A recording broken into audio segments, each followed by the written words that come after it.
Hey, me running out of chocolate chip ice cream could be an apocalypse. That's a personal apocalypse. It is.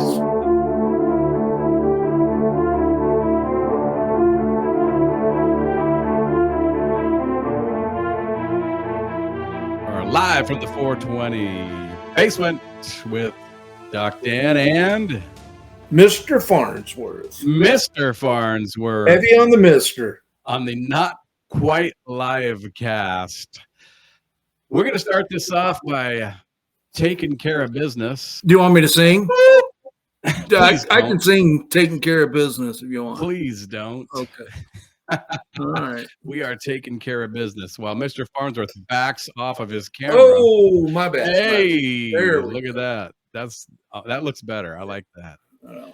What kind of business we taking care of? We are taking care of Team Apocalypse business. So what's going on with Team Apocalypse? What's going on with Doc Dan, Mr. Farnsworth, the whole Team Apocalypse deal? Number one, book. 13 Missiles of the Apocalypse. It's getting closer to being done. I'm just finishing up. I'm doing the details, getting down to the nitty gritty. It's going to be in a book form. It's going to be on Kindle. It's going to be on Audible, and I'm doing something even more entertaining than that. I'm going to read every chapter on YouTube. Every chapter is going to be a YouTube video. Nice. It's like Audible with pictures. Nice. That way, you're not going to just sit there listening to me read my book, 13 Missiles of the Apocalypse, and we're going to talk about what it's about, and we're going to go every week. We're going to talk about one more chapter. We're going to start this week with the foreword. We're just going to discuss a little bit about it. There are 4 things in the foreword that I want to just go over, and the number one is I want to define apocalypse, because people say, "Oh, Team Apocalypse, that's a weird name. It's kind of a downer. Why are you being Danny Downer? I don't want to have anything to do with Team Apocalypse." And I say, you know what? The word apocalypse has gotten a bad rap. It does. It's misconstrued and has been used as a fear-mongering word, which we don't necessarily mean it that way. Right. And it's also been assigned with the term zombie. Yeah. So zombie apocalypse. No zombies in our apocalypse. Well, there could be. But I apocalypse simply means, well, it's a Greek word. If you want to get technical, it means an unveiling. It means you're taking the curtain and getting a peek into the future. And what it is it's a world-changing, cataclysmic event that leads to something better. I'll discuss in the foreword that there's more than one apocalypse. We talk about the Black Plague being an apocalypse, and that there was actually good things that came from the Black Plague. Hey, me running out of chocolate chip ice cream could be an apocalypse. That's a personal apocalypse. It is. That's yes. So that's one idea, that just because it's called Team Apocalypse, I believe we're at the end of the world. But I believe that we're only at the end of our world. The world as we know it. Yes, absolutely. Not life is ending. Nope. Life's But going to go on. as what we've come to expect our world to be. Yes. It's changing. I think AI is the end of the world as we know it.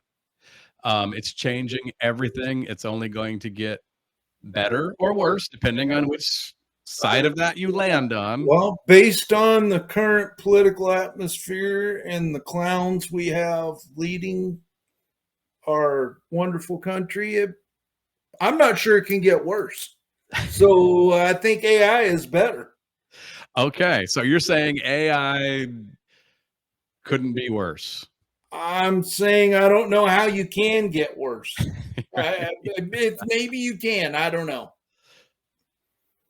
The amount of jobs, and I heard a carpenter friend of mine say, well, they're never going to replace me with a robot. Too late. They already have. They're 3D printing houses in 2 days. So yes, robotics and AI. we were at the end of our world probably. Well, let's just call it COVID. That's just a nice, you know, uh, event to say that was the end of the world as we knew it, and now we're transitioning to a different world. And transitions are messy. Transitions are always messy. Nobody likes change. No. Nobody. And if let's say you're losing weight, you're making a transition. It's not fun at first. It sucks. You get the hunger pangs. You get, why am I doing this? You're sore if you're working out. That's what the world's going through. We are transitioning into a new world. They're cutting the fat. Yeah, absolutely. So depending on which side you're on, you can be, I'm all for progress and I want this AI and I think this is great. Or you can say, I liked it back in 1980. We were having a blast. Leave me out of it. Yeah. 1990s. And I'm going to go all Amish. I'm just, you know what I mean? And those two parties are clashing. You've got the people who want something different and you've got people who want it the way it was. So we talk about that a little bit. And then we talk about this formula, P equals P and F equals F. And that means preparation equals peace of mind. And you'll hear us say it time and time again. Preparation equals peace of mind and food equals freedom. If you have those two things, if you're prepared, you don't need to be worried about the future. I'm prepared. Either way, I've hedged my bets. Stock market goes up, I'm golden. If it goes down, I'm prepared for that. If I keep my job, great. If I lose my job, I'm ready for that. That's peace of mind. Correct. And as long as I have food, and I mean lots of food, I mean a year's worth of food at the least, not like I have an extra 6-pack of Michelob and I've got an extra loaf of bread in the freezer. A lot of people call that preparation. That's not prepping. And it doesn't have to be the zombie apocalypse. No. It can be a simple long-term power outage. Yeah. Some small natural disaster, regional national earthquake. It can be anything. Yep. We are not peddling fear here. We are peddling preparation. Exactly. We want the opposite of fear. We want you to be confident. I don't want to go through life being afraid. I want to go through life saying, you know what? I've looked at all the possibilities and I've tried to prepare myself for any eventuality. Yep. As best you can. Yep. And the last thing the forward talks about is the 4 types of people, how they react when they hear the word apocalypse. And the first type of person says, no way. Yeah. Ain't gonna happen. Ain't gonna happen. You're an idiot. We're in these modern times where whoever they are, the people in control, there's no way they are going to let an economic collapse happen. Right. There's no way that we're too powerful to fail. Yes. I hear that all the time. Are not going to allow us to go hungry. They are in control. They are not going to allow themselves to go hungry. That's a good point. That's for sure. That's a good point. But they really don't give a shit. No. Whether you go hungry or I go hungry. So the first kind of person just says, no way, you're stupid. It's never happened before in the history of the world. Which shows some ignorance. Yeah, they haven't followed they haven't done their history very well because every civilization. They all come to an end at some point. Yeah, there's not one. And they all said, not us. We're too mighty. Yeah. We're too powerful. We rule the world. Romans had a hell of a run. A lot longer of a run than we are currently having. Yeah. So the second type of person is the exact opposite. The Sergeant Slaughter type of prepper who has 32 ARs in his basement and 75,000 rounds of ammunition. And he's like, apocalypse, yeah, bring it on, baby. I've been waiting for this for 50 years. You know, These guys don't need any encouragement, really. The only message I have for them in this book is there's a better option than weapons.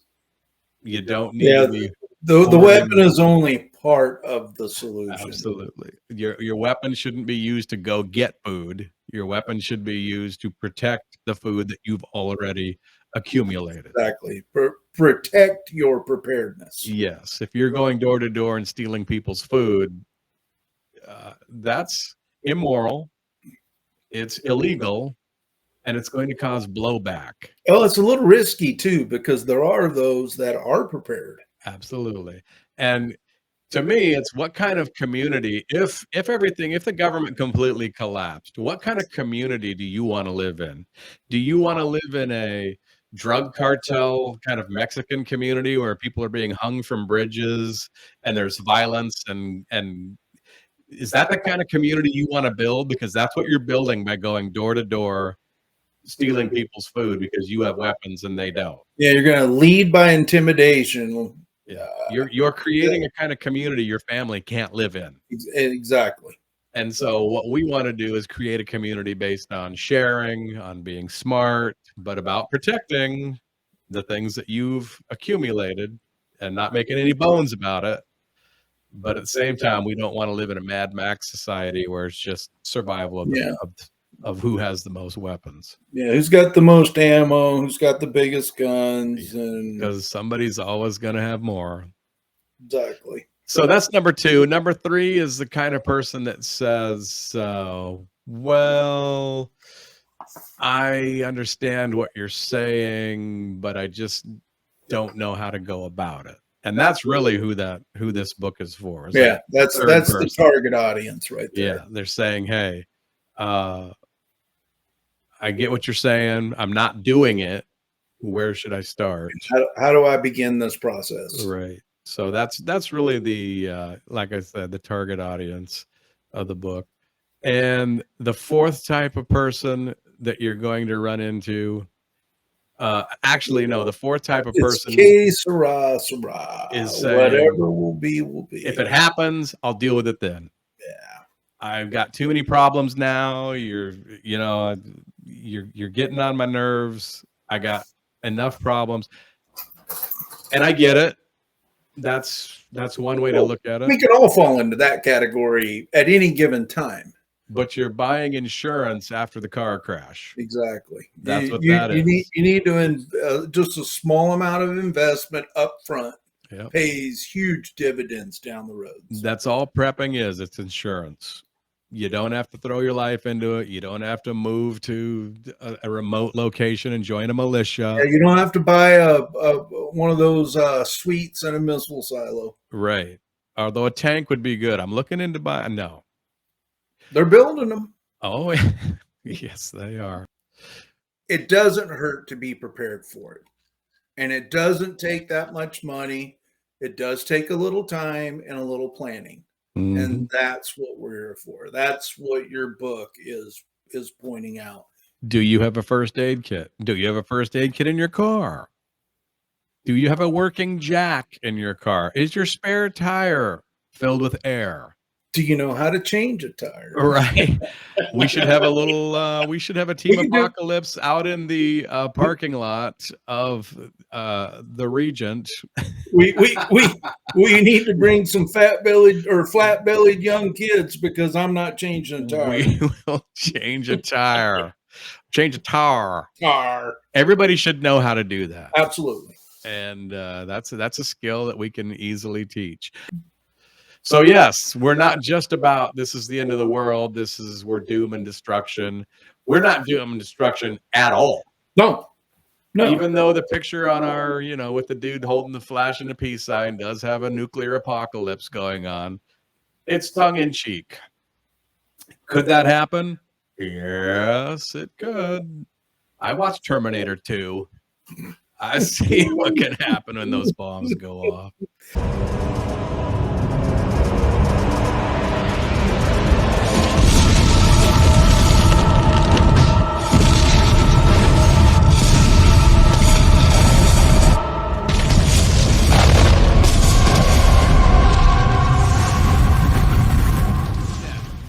when Skynet takes over, it's and that's almost becoming a documentary now and not just a movie Yeah, no doubt. No doubt. because Skynet's real. And then lastly, in the taking care of business category, we got August 4th, just to show you that we're not about the world's ending and we should all go down into a bunker. August 4th, we're going to Seahawks training camp. The lucky few winners. The lucky few winners who there were some that wanted that audited, by the way. That whole process. Audited. Ernst and Winnie. Yes, we need Ernst and Winnie. We need Ernst and Winnie here to audit the next drawing because it was a top secret drawing. Yeah, it was in the dark. There was a person who won, but then couldn't go because they didn't realize it was on a Friday. And so I said, you won. They said, well, I can't go. I thought it was on a Saturday. Nope, it's not on a Saturday. It's on a Friday, which makes it better for me because that means I got to call in to work.